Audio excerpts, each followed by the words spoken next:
Hello, my name's Steve and welcome to the Seaside Allotment channel, and today it's harvest day and it's kind of raining, which is amazing, but only a few millimetres, so it won't make much difference. But anyway, it's raining, and yeah, so I am doing a quick harvest for tomorrow, and I just thought I'd take you around while I do it. I have the luxury of a clear bench at the moment, so I've got all my harvest containers laid out ready, and I've got all my harvest buckets ready as well. Well, not all of them here, but some of them here. So we're going to get on. Oh, look at these cucamelons. These go in the salad mixes, and they're very popular. So I think the first thing we'll pick are some cucumbers. And probably that little bunch there, I think, looks about the best contender. I'm certainly picking some mighty cucumbers at the moment. These are just fantastic. Variety Fem Spot, very pleased with them. And a nice little cauliflower. And because we don't freeze stuff, obviously sometimes things go over slightly. But I actually love it when you get the blush of pink on the cauliflowers. All those extra phytonutrients. And I love the purple ones as well, but that's not too bad. I also picked this tiny little cabbage. That's very cute. So now on to beans, and still my best source of runner beans is this this one that I started in the polytunnel, and so we got beans a month early off this one, but then the main bean frames all scattered around the different plots are starting to show, you know, a decent crop of beans now, but still, this is my baby. When I planted up this little bean teepee, I'd never believed that I could have got so many beans from it. It's just amazing. I mean, just every week, a couple of containers out of such a small area, and even these little opportunistic courgettes have done well. You know, just stuck in a tub. Popped in the polytunnel. This one's pretty exhausted now. It's been, well, you can see how long it is. It's been giving courgettes for quite a few months, but it's still throwing out the odd one, and it will soon be replaced by a new courgette that will go back in the same pot with some enriched compost, and hopefully last us well into autumn. And now we're on to the dwarf French beans. This is the early crop that didn't really come early, maybe 2 weeks early, something like that. It's giving us a nice harvest now, but yeah, it was just such foul weather, and so I just couldn't plant them out for quite a long time, even though they were under this little hoop tunnel. So worked fantastic last year, not so good this year. As I say, maybe only a couple of weeks early, but a month early last year. So I just popped to Jenny's plot, and we're going to get some more beans. We don't need any more beans, but anyway, have to be picked. A quick look at Jenny's plot, see how it's going. Everything's going pretty well actually, apart from lost quite a few onions to the dreaded onion fly. In fact, it was mostly the shallots, which have been grown from seed, and apparently things growing from seed are more susceptible to onion fly, so next year onions are going to be underneath this net. Anyway, on to the beans. They're looking pretty nice. I'm going to try and get a decent succession of beans, but oh my goodness, there are just so many of these ready, so unfortunately we try not to freeze. You know, we try and eat fresh where we can, but obviously when we get a massive surplus, there's nothing for it but to freeze. So, on with the beans. It's not a great time of year for purple sprouting broccoli, but we do have a bit of it.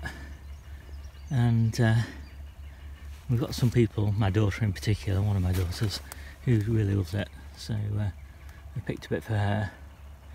I'll leave a bit for Friday when we do our next harvest. So we don't grow spinach at this time of year. In fact, we'll be planting our first succession again probably in early August, but what we do grow is New Zealand spinach. Yes, absolutely beautiful stuff. And the recommended way to pick it is to pick it like this and break off bits, but I actually find it's better to pick individual leaves because then it regrows from these leaf joints here. And yeah, so that's what Debbie's been doing. A nice bucket of New Zealand spinach. Lovely. The broad beans are almost finished, but we did eke out a few more, and the next harvest will be in about October time when the autumn broad beans kick in. So pretty good. So we're on to the peas, and I'm not very good at growing peas. I've only grown them once last year and didn't do very well. Didn't manage the successions very well at all. This year I've tried a bit harder, and I'll show you what I've done so far. The first succession of alderman peas are out now, and I'm going to put runner beans in their place. And I have some experience of growing runner beans in July, and they did pretty well, providing a crop well into the end of September. So I'm quite hopeful that they will be fine, and they are almost ready to plant on the patio at home. So this is my second succession of aldermans, and these are pretty much done now, as you can see. The quality of these is obviously not good enough for eating anymore. There are a few which may have been planted a little bit later around here, but the best crop is on Debbie's plot, and they were planted a few weeks later. So that's where we'll be doing our harvest. So we're on Debbie's plot, and very nice harvest of aldermans on here. In fact, we're actually on David's plot, harvesting the backside of Debbie's plot. And there we go, that's the peas. Oh, they're so gorgeous. Alderman, highly recommended, really lovely. And now I'm on to the potatoes.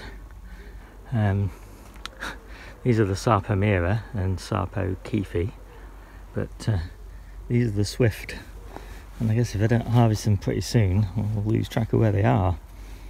I can't say they've been great though, not a fantastic harvest. But hopefully I can pull some up.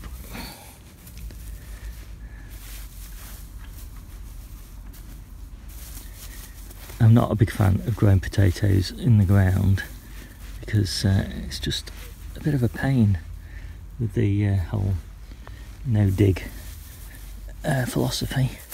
Earthing them up is not easy to do, and because they're not well earthed up, you don't get a huge crop, and a lot of them are near the surface, so you do get a bit of green on them. It's just not that productive, to be honest.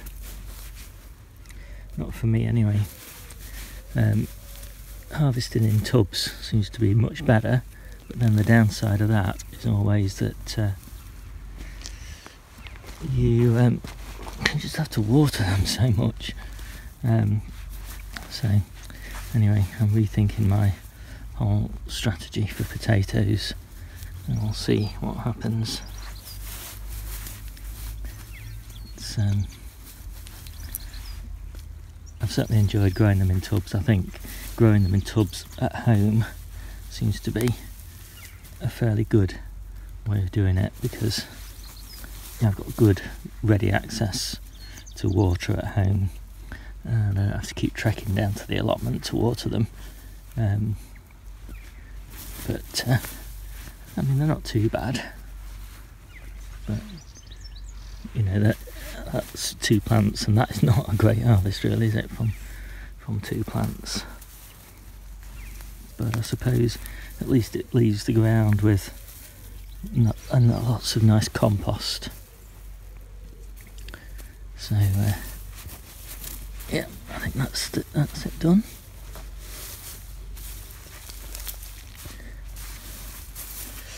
And maybe we'll do one more, because I really want these out the ground soon. Mainly because I've got all these Charlottes that are ready to come out as well. I am hoping for a better crop from the Charlottes than from Swift. I think Swift seems to be fast to grow, but it doesn't seem to be the best yield. At least that's the experience so far. Yeah, another one that's got a bit of green on it. Some people don't eat the small potatoes, but I found that lots of people love them. There's a few people who don't, but most of them do. Kids especially really enjoy the small potatoes, but even some, well, quite a few of the adults do as well. So I always put small potatoes in my mixes on the off chance that somebody's going to like them, and I'm very rarely disappointed. There we go. I think, oh no, there's a few more.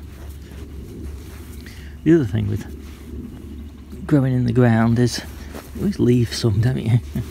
And then you end up with blooming potato plants growing forever and a day then, because you never seem to be able to get them up again. Whereas when you grow in pots, there's much better chance that you're going to find them all and get rid.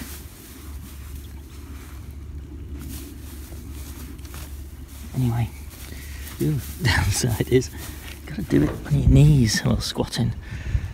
Anyway, there we go. There's the swift. Hard work. So now I'm onto the Sarpamira in pots, and as you can see they've got blight, but it doesn't seem to be a problem. It's stable, it's not spreading. I do occasionally break some of the leaves off that have got blight, but yeah, it doesn't seem to be a major problem. Unfortunately, it's not spread to any of the other plants. In fact, it's hardly spread between plants. So at the moment I'm just harvesting as needed, because there's plenty of green on there, and there's no sign at all that it's in the stems and propagating down into the roots. So yeah, let's open this one. Let's see what we've got. The main reason for harvesting these is just they had a nice bit of colour to the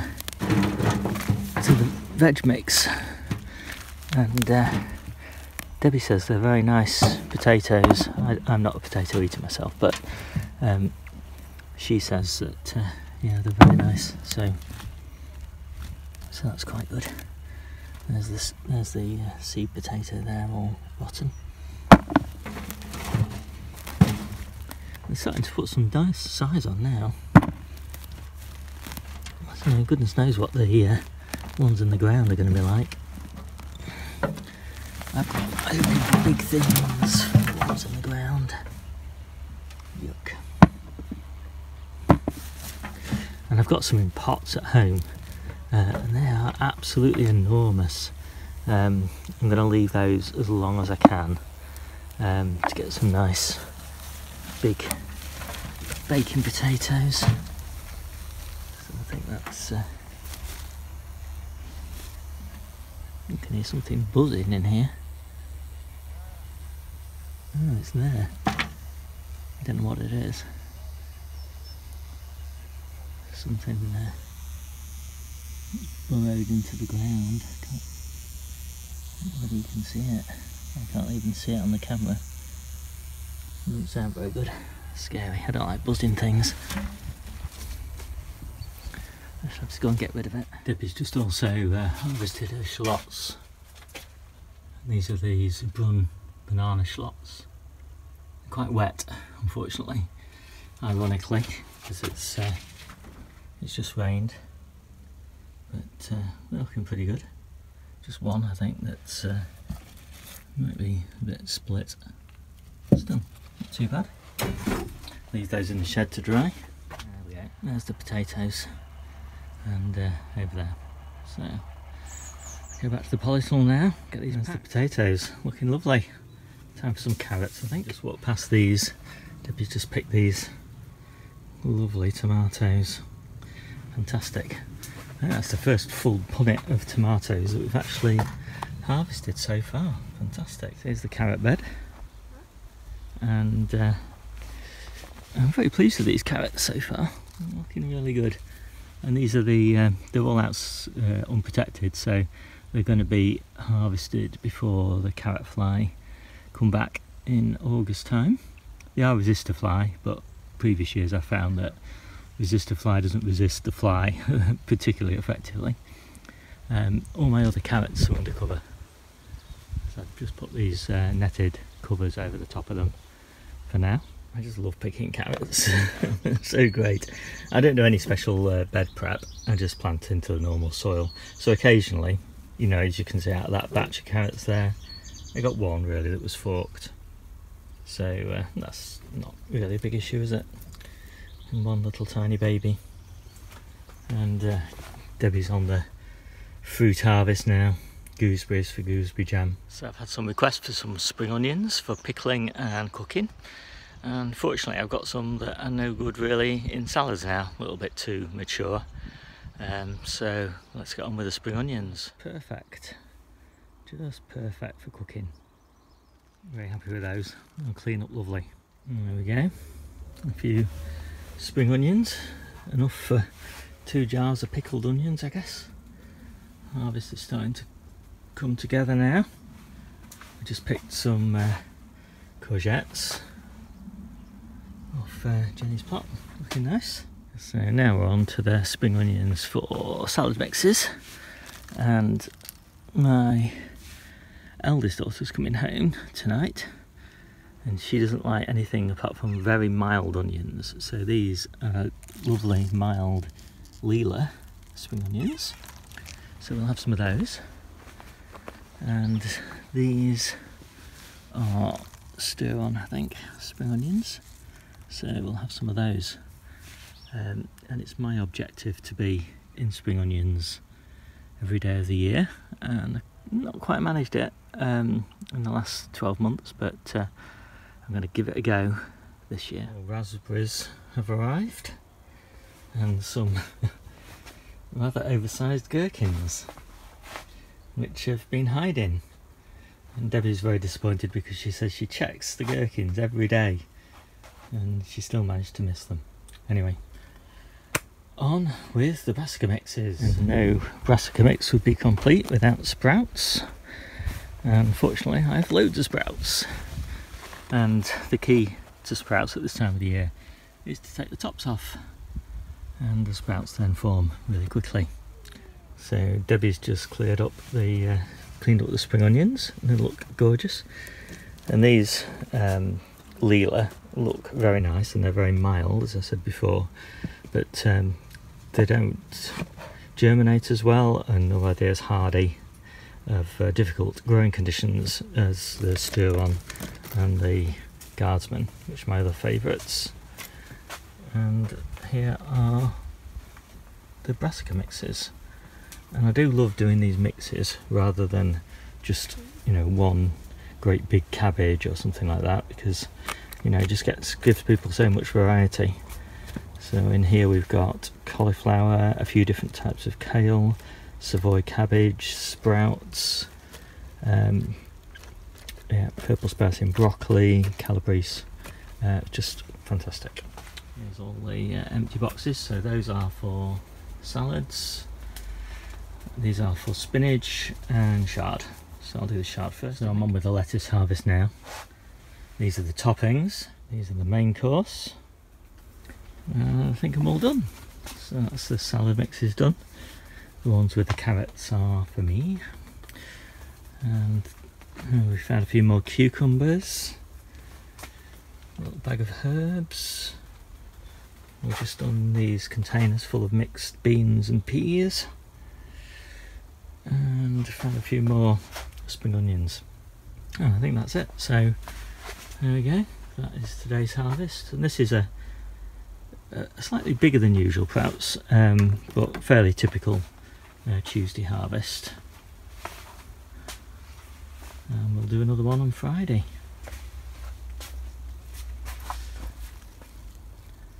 I'll see you soon.